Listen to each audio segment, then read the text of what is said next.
ప్రతి కార్యకర్తకు నేను ఒకటే చెప్తా ఉన్నా, ఎవడెవడైతే మీకు అన్యాయం చేశాడో పర్వాలా, అన్యాయం చేయండి, చేయించుకుంటాం, టైం మీది, కానియండి, కొట్టండి అని చెప్పండి.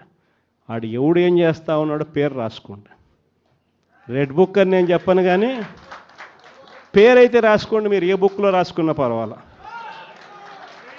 పేరైతే మీరు రాసుకోండి. దాని తర్వాత మాత్రం అన్యాయం చేసినోనికి సినిమా మాత్రం మనం చూపిస్తామని చెప్తాను. ఆ మనిషి రిటైర్డ్ అయి ఉన్నా కూడా లాక్కొని వస్తా, ఆ మనిషి దేశం విడిచిపెట్టిపోయినా లాక్కొని వస్తా. ఎవరిని వదిలిపెట్టేది ఉండదు. ఒక్కొక్కడికి మాత్రం సినిమా మాత్రం ఎలా చూపించానో అలా చూపిస్తామని మాత్రం చెప్తాను. ఖచ్చితంగా వీళ్ళు ఏదైతే నాటుతున్నారో, ఏదైతే ఇత్తుతున్నారో, ఇది రెండింతలు వీళ్ళకు పండే కార్యక్రమం కూడా జరుగుతుందని మాత్రం ప్రతి కార్యకర్తకు గట్టిగా చెప్పండి. ఎందుకనంటే ఈరోజు రాష్ట్ర వ్యాప్తంగా ఇదే జరుగుతూ ఉంది. ఒక్కొక్కని కథ వింటూ ఉంటే నిజంగా మనసుకు బాధ కలుగుతుంది.